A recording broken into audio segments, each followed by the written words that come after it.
दोस्तों नमस्कार, स्वागत है आप सभी का इस चैनल पे। दोस्तों देश भर के लाखों सरकारी कर्मचारियों की सैलरी, पेंशन, महंगाई भत्ता, एरियर को लेकर बहुत ही बड़ी खबर आ रही है। दोस्तों सभी खबरों को जानेंगे, उससे पहले आप इस वीडियो को अपनी तरफ से लाइक कर दीजिए, क्योंकि आपकी लाइक ही हमारी मेहनत का फल होता है। तो चलिए दोस्तों, आपका समय न लेते हुए पहली बड़ी खबर की ओर चलते हैं। जी दोस्तों, पहली बड़ी खबर आ रही है, दिल्ली कैट का बहुत ही बड़ा फैसला आया है, जिसमें दिल्ली कैट ने कहा है कि पेंशन सम्मान से जीने का जरिया है। पेंशन को रोका या कम नहीं किया जा सकता है।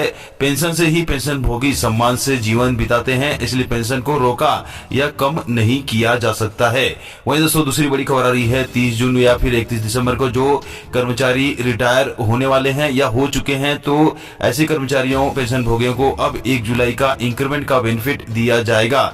जी हाँ दोस्तों, बहुत ही बड़ी खबर आ रही है। सुप्रीम कोर्ट में मैटर गया था और सुप्रीम कोर्ट ने ऐसे कर्मचारियों, पेंशन भोगियों के लिए बहुत ही बड़ा फैसला सुनाया है। अब ऐसे कर्मचारियों, पेंशन भोगियों को 1 जुलाई का नोशनल इंक्रीमेंट का फायदा दिया जाएगा। पेंशन में अब एक इंक्रीमेंट जोड़ के आपको दिया जाएगा। दोस्तों अगली बड़ी खबर आ रही है, केंद्र सरकार के पेंशन भोगियों के लिए केंद्र सरकार ने दीर्घायु ऐप लॉन्च कर दिया है, जिसके द्वारा पेंशन भोगी अपनी सभी प्रकार की जानकारी प्राप्त कर सकते हैं। इसका यूज आप मोबाइल में कर सकते हैं। जहां दोस्तों प्ले स्टोर में जाके आप दीर्घायु ऐप को डाउनलोड कर सकते हैं और अपना पीपीओ नंबर डाल के अपनी सभी चीजें देख सकते हैं, सभी डिटेल को देख सकते हैं।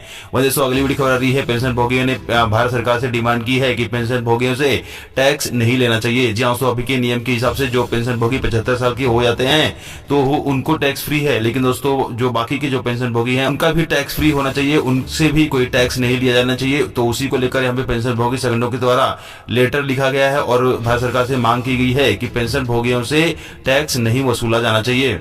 तो अगली बड़ी खबर आ रही है, केंद्र सरकार ने एक इंपॉर्टेंट सर्कुलर जारी किया है, जिसमें कहा है कि पेंशन भोगियों का डेटा किसी थर्ड पार्टी के साथ शेयर ना किया जाए। जी दोस्तों, क्या होता है कि पेंशन भोगियों का डेटा अगर किसी के हाथ में लग जाएगा तो पेंशन भोगी के साथ कुछ भी कर सकते हैं। तो इसलिए पेंशन भोगियों का डेटा किसी थर्ड पार्टी के साथ शेयर नहीं करने के लिए यहाँ पे केंद्र सरकार ने एक इंपॉर्टेंट सर्कुलर जारी किया है। वहीं दोस्तों अगली बड़ी खबर आ रही है, एक्स ग्रुप वाले जो पेंशन भोगी हैं, जो डिफेंस के पेंशन भोगी हैं, जो एक्स ग्रुप में है, तो उनकी टेबल में जो पे टेबल जारी की गई थी उसमें बहुत सारी विसंगतियां हैं, जिसको दूर करने के लिए पेंशन भोगियों ने केंद्र सरकार से गुजारिश की थी, पर केंद्र सरकार ने उसको सुधारा नहीं। इसलिए अब वेटरन सुप्रीम कोर्ट में इसका रुख कर चुके हैं और सुप्रीम कोर्ट से इसका रिजल्ट बहुत ही जल्द आपके सामने आने वाला है।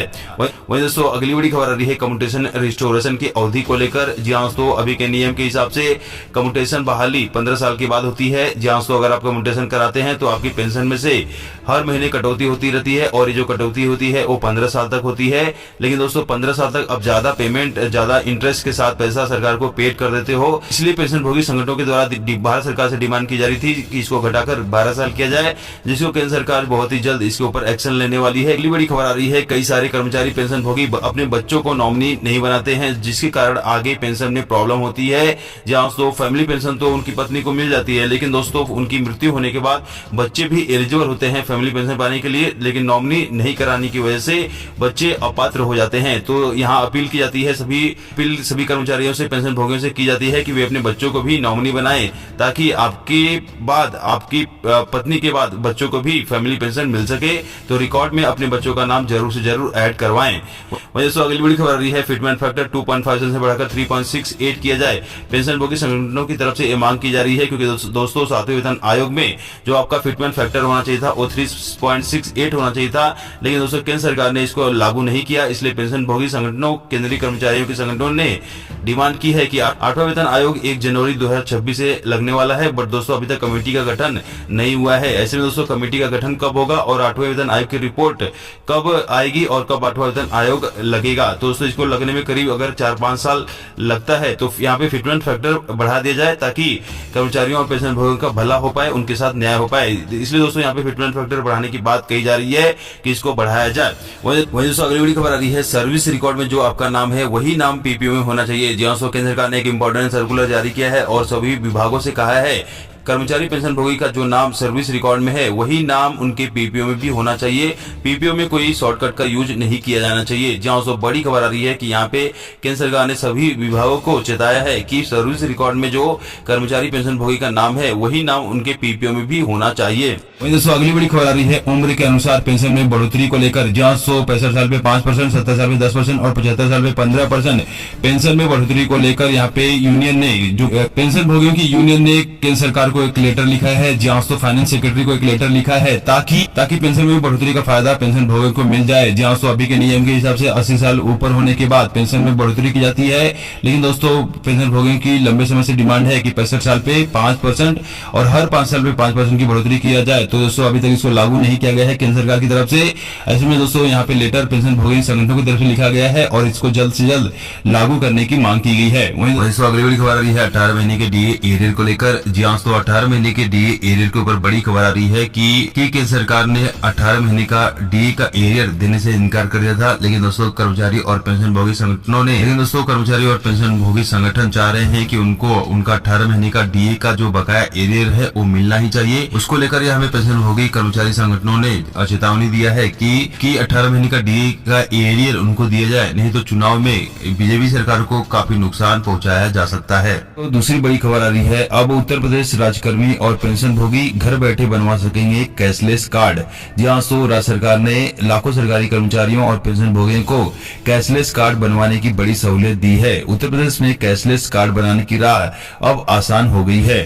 प्रदेश सरकार का अब कोई भी अधिकारी, कर्मचारी या पेंशन भोगी यह कार्ड घर बैठे अपने कंप्यूटर से बहुत ही आसानी से बना सकता है। यह कार्ड पंडित दीनदयाल उपाध्याय राज्य कर्मचारी कैशलेस चिकित्सा योजना के तहत ऑनलाइन बन रहे हैं। योगी सरकार ने राज्य कर्मचारियों को कैशलेस इलाज की सुविधा तो दी थी, मगर उनके कार्ड बनाने में काफी दिक्कत आ रही थी। लेकिन अब दोस्तों आप घर पे बैठे ही कंप्यूटर की सहायता से अपना कार्ड बनवा सकते हैं। इसके लिए दोस्तों आपको इस वेबसाइट पे जाना पड़ेगा और आपका कार्ड बनके रेडी हो जाएगा। वैसे अगली बड़ी खबर आ रही है, पेंशन भोगी की मृत्यु होने के बाद फैमिली पेंशन शुरू करवाने के लिए भाग 3 की जरूरत नहीं पड़ने वाली है। जहाँ तो यहाँ पे उत्तर प्रदेश सरकार ने एक इम्पोर्टेंट सर्कुलर जारी किया है, जिसमें कहा है कि पेंशन भोगी की मृत्यु होने के बाद बैंकों के द्वारा या फिर कोषागारों के द्वारा भाग 3 मांगा जाता है, जो कि गैर जरूरी है। अब भाग 3 की जरूरत नहीं है कि दोस्तों पेंशन भुगतान आदेश में पति पत्नी का संयुक्त फोटो होता है, तो ऐसे में भाग 3 भरने की जरूरत नहीं है।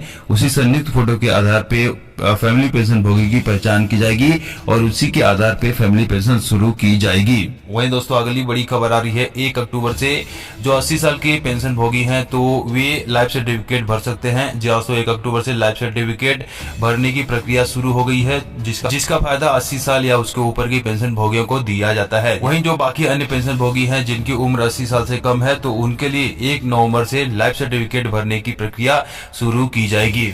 वहीं दोस्तों अगली बड़ी खबर आ रही है, कम्यूटेशन कराने के बाद अगर पेंशन भोगी की मृत्यु होती है तो फैमिली पेंशन भोगी से उसकी वसूली नहीं की जाएगी। जी हाँ दोस्तों आपको बता दो कि कम्यूटेशन कराने के बाद आपकी पेंशन में से कटौती होती रहती है और ये कटौती पूरे 15 साल तक होती है। 15 साल के बाद आपको फुल पेंशन मिलना स्टार्ट होती है। लेकिन दोस्तों अगर इस दौरान पेंशन भोगी की मृत्यु हो जाती है तो जो कटौती हो रही थी हर महीना, वो कटौती बंद हो जाएगी और फैमिली पेंशन भोगी को पूरी पेंशन मिलेगी।